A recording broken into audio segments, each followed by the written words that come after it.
বৃহস্পতিবার 12 সেপ্টেম্বর আনুমানিক 12টা নাগাদ সাব্রুম মহকুমার অন্তর্গত কলাছড়ার কালাপানিয়া পার্কে প্রাকৃতিক দুর্যোগ মোকাবেলার এক মহড়া অনুষ্ঠিত হয় এবং সাম্প্রতিক বন্যায় ক্ষতিগ্রস্ত জনগণকে উদ্ধার করার কাজে যে সকল সিভিল ডিফেন্স ভলেন্টিয়ার এবং আপৎকালীন মিত্ররা নিজেদের জীবন বাজি রেখে জনগণকে সহযোগিতার হাত বাড়িয়ে দেয় তাদেরকে সম্মানিত করা হয়। অনুষ্ঠানে উপস্থিত ছিলেন দক্ষিণ জেলার জেলাশাসক স্মিতা মল্ল, মহকুমা শাসক শিবজ্যোতি দত্ত, মহকুমা পুলিশ আধিকারিক নিত্যানন্দ সরকার সহ মহকুমার প্রত্যেকটি দপ্তরের আধিকারিকরা এবং টিএসআর নবম বাহিনীর জওয়ানরা। অনুষ্ঠানে টিএসআরের নবম বাহিনীর ডিজাস্টার ম্যানেজমেন্টের মাস্টার ট্রেনার তথা নায়ক সুবেদার পিন্টু দাস আপৎকালীন অবস্থায় বাড়িতে থাকা সাধারণ জিনিসপত্র দিয়ে কিভাবে বন্যার সময় নিজেকে রক্ষা করা যায় সে বিষয়ে হাতে কলমে শিক্ষা দেন। এরপর জেলা শাসক, মহকুমা শাসক এবং মহকুমার অন্যান্য দপ্তরের অফিসার বৃন্দের হাত থেকে প্রায় 27 জন স্বেচ্ছাসেবককে সম্মানিত করার মধ্য দিয়ে গোটা কর্মসূচির শুভ সমাপ্তি ঘটে। আজ আমরা সবাই জানি যে লাস্ট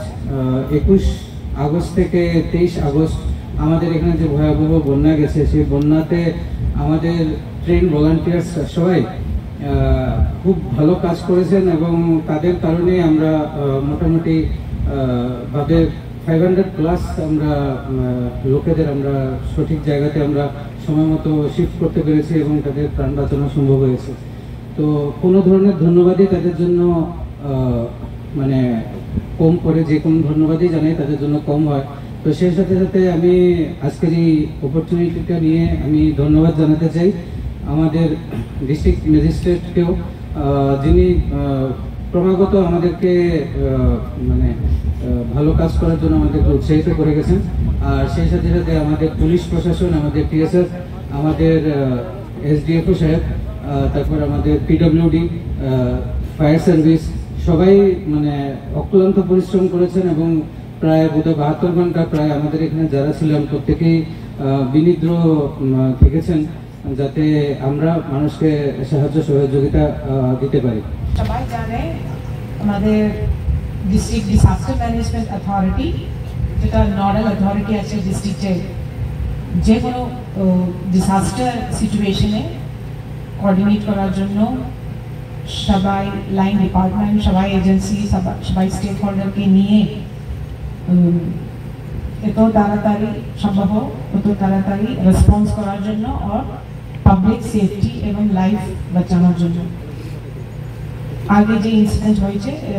সিচুয়েশন হয়েছে, এটা ফেস করার জন্য আমরা সবাই মিলিয়ে কাজ করেছি। তার জন্য কোনো হিউম্যান ক্যাজুয়ালিটি আমাদের সাবডিভিশনে হয়, সাবরুম সাবডিভিশন, যেটাও আলটি ডিস্ট্রিক্টের বাকি সাবডিভিশনে হয়েছে, এটাও আমাদের কন্ট্রোলে ছিল না, এটা ল্যান্ডস্লাইড নিয়ে হয়েছে। তো আমরা এটা বলতে পারবো সিচুয়েশন যেটাও এটা আনপ্রেসিডেন্টেড সিচুয়েশন হয়েছে, তারপরে আমাদের রেসপন্স, রেস্কিউ, সার্চ অপারেশনস, তারপরে এখন যে চলছে রিস্টোরেশন অ্যাক্টিভিটিস, এটা আমরা 100% পারফেক্ট বলতে পারবো না, এটা হওয়ার স্কোপও নাই, কিন্তু আমরা সবাই মিলিয়ে চেষ্টা করলে পরে এত ডিগ্রি অফ স্যাটিসফ্যাকশন আমরা বলতে পারবো এটা করতে পেরেছি। এখানে সবাই লাইন ডিপার্টমেন্টস, পাবলিক সার্ভেন্টস হিসাবে যারা আছে, এটা তো তাদের দায়িত্বও আছে, মানে we are bound to do this, there is no scope for discussion। কিন্তু যে সিভিল ডিফেন্স ভলেন্টিয়ার্স, আপদা মিত্রা যারা রয়েছে এখানে, আপনারা ভলেন্টিয়ার হিসাবে কাজ করেছে, এখানে কি মানে স্যালারি কি আছে, রেমিউনারেশন কি আছে, অনারেরিয়াম কি আছে, এটা নিয়ে না, আপনাদের ভলেন্টারি যে মাইন্ড, স্পিরিট এবং হার্ডওয়ার্ক এখানে আপনারা ডেমনস্ট্রেট করতে পেরেছে। এটাকে নিয়ে আমি স্টেট লেভেলেও এটা বলেছি যে আমাদের ওরও স্ট্রেংথ হতে হবে, আমাদের সিভিল ডিফেন্স ভলেন্টিয়ার বা আপদা মিত্রা স্ট্রেংথ প্রতি ডিস্ট্রিক্টে ওরও বাড়াতে হবে, তাদের ওর ক্যাপাসিটি বিল্ডিং এর স্কোপ দিতে হবে, তাদেরকে কি কি ফেসিলিটিস তাদের ক্যাপাসিটি বিল্ডিং এর প্রতি আমরা দিতে পারবো, এটা খুবই আমাদের জন্য ইউজফুল হবে। এটা আমরা যে গত যে ইনসিডেন্ট হয়েছে ওই সময় আমরা দেখতে পেরেছি।